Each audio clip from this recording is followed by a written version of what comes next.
O Senhor esteja convosco. Proclamação do Evangelho de Jesus Cristo, segundo João.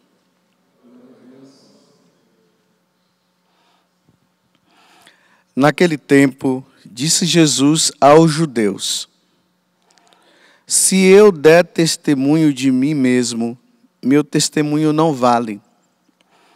Mas há um outro que dá testemunho de mim. E eu sei que o testemunho que ele dá de mim é verdadeiro. Vós mandastes mensageiros a João, e ele deu testemunho da verdade. Eu, porém, não dependo do testemunho de um ser humano, mas falo assim para a vossa salvação. João era uma lâmpada que esteve acesa e a brilhar. E vós, com prazer, vos alegrastes por um tempo com a sua luz. Mas eu tenho um testemunho maior que o de João, as obras que o Pai me concedeu realizar. As obras que eu faço dão testemunho de mim, mostrando que o Pai me enviou. E também o Pai que me enviou dá testemunho a meu favor. Vós nunca ouviste sua voz, nem viste sua face. E sua palavra não encontrou morada em vós, pois não acreditais naquele que ele enviou. Vós examinais as Escrituras, pensando que nelas possuís a vida eterna. No entanto, as Escrituras dão testemunho de mim, mas não quereis vir a mim para ter a vida eterna. Eu não recebo a glória que vem dos homens, mas eu sei que não tendes em vós o amor de Deus. Eu vim em nome do meu Pai, e vós não me recebeis. Mas se um outro viesse em seu próprio nome, a este vós o receberias. Como podereis acreditar que recebeis glória um dos outros e não buscais a glória que vem do único Deus? Não penseis que eu vos acusarei diante do Pai. Há alguém que vos acusa, Moisés, no qual colocais a vossa esperança. Se acreditais em Moisés, também acreditaríeis em mim, pois foi a respeito de mim que ele escreveu. Mas se não acreditais nos seus escritos, como acreditareis então nas minhas palavras? Palavra da salvação.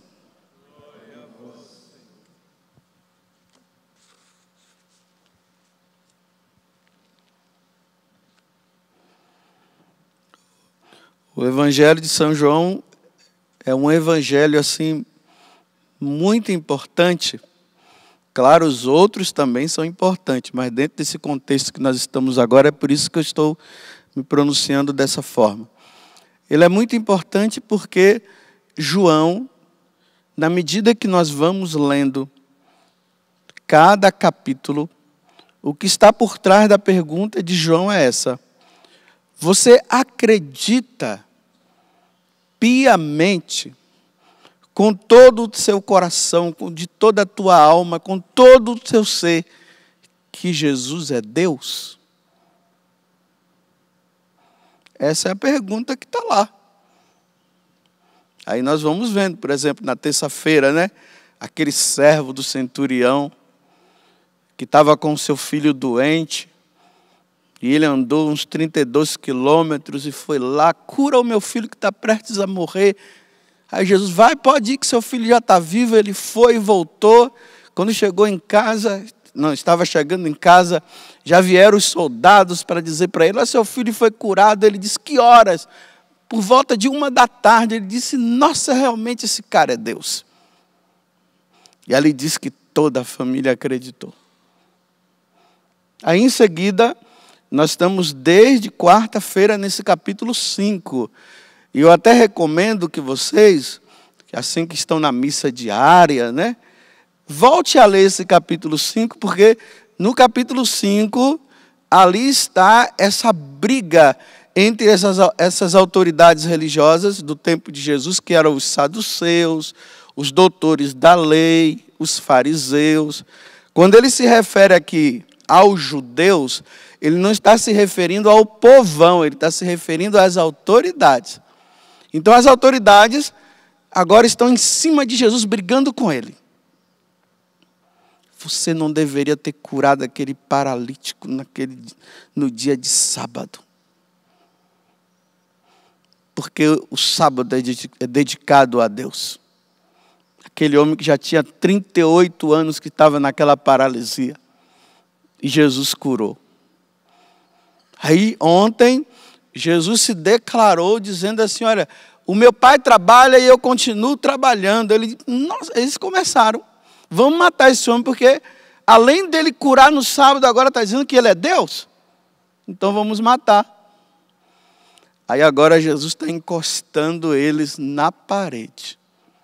Só que esse encostar de Jesus, ou melhor, só que esse fato de Jesus colocá-los contra a parede, ele está colocando também cada um de nós. Ele está colocando você. Ele está me colocando. E a pergunta que está por trás é a que eu já fiz. Vocês que já têm uma certa caminhada, que estão participando dessa missa agora, vocês acreditam mesmo que Jesus é Deus? Aí vocês vão dizer assim, eu creio, mas aí eu faço uma pergunta em cima dessa. Mas você acredita por causa de quê? Aí começam os testemunhos, né? Ah, foi porque a minha esposa não podia ter filho, agora ela tem filho. Ela engravidou, por isso que eu creio. Ah, é por causa disso, né? Então você está me dizendo que se ela não engravidasse, você não ia acreditar nele. Ah, é porque eu estava numa situação financeira muito grande, de repente do céu, abriu-se o céu e caiu dinheiro, e eu paguei tudo. Ah, então se o céu não se abrisse e não pagasse, você não ia acreditar. Aonde está a tua base de acreditar em Jesus? Aí Jesus agora está falando com os fariseus o seguinte: vocês não acreditam em mim. Vocês não estão acreditando em mim. Mas a Sagrada Escritura diz que para vocês acreditarem em mim, é preciso que tenha 2 testemunhas. Eu vou mostrar mais de 2 para vocês.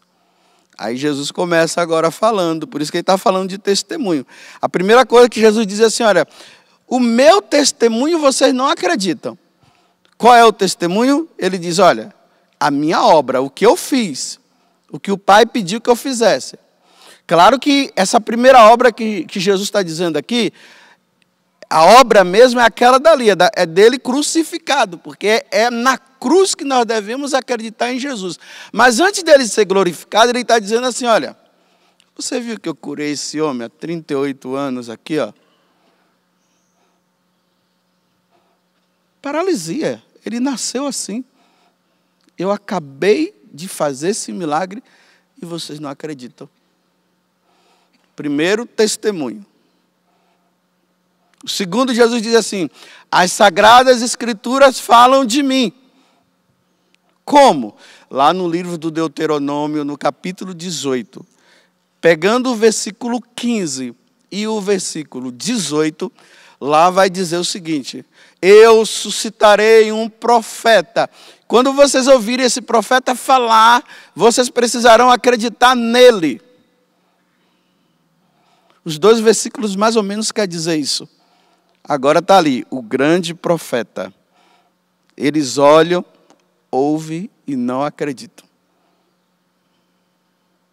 Aí Jesus diz assim, eu vou dar mais um terceiro testemunho. Vocês podem ler depois o Evangelho, porque na medida que eu fui lendo, talvez vocês não tenham se apercebido o que estava sendo falado. Aí ele diz assim, João Batista é outro. João Batista, ele veio, anunciou, o povão foi atrás de João Batista, e chegou um momento que João Batista disse assim, eis o Cordeiro de Deus que tira o pecado do mundo. Olha ele ali, olha. Aí 2 discípulos de João foram. O João, que se tornou evangelista, e André. Senhor, onde é que você mora? Vem, eu vou mostrar para vocês. E ali fala que eles acreditaram e ficaram. Ele diz assim, João Batista me apresentou e vocês não acreditam. Aí ele termina falando de Moisés. O outro é Moisés. Moisés escreveu falando de mim.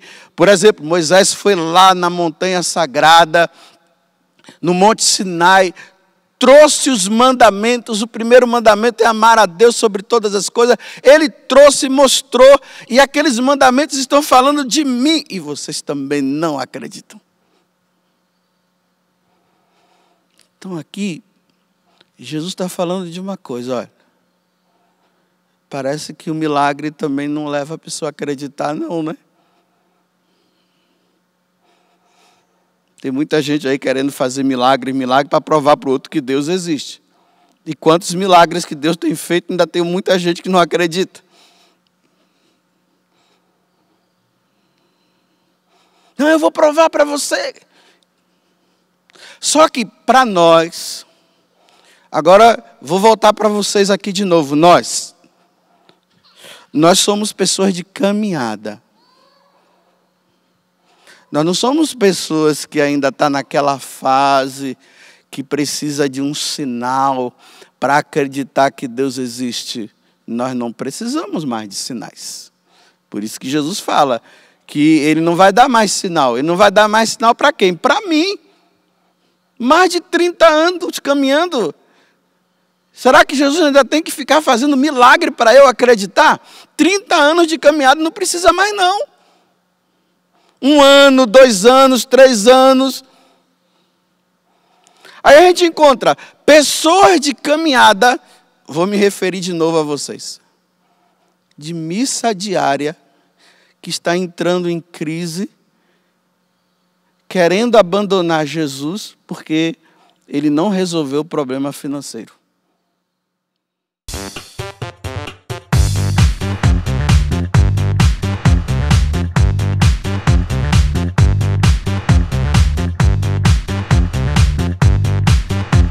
CançãoNovaPlay.com. Assine já!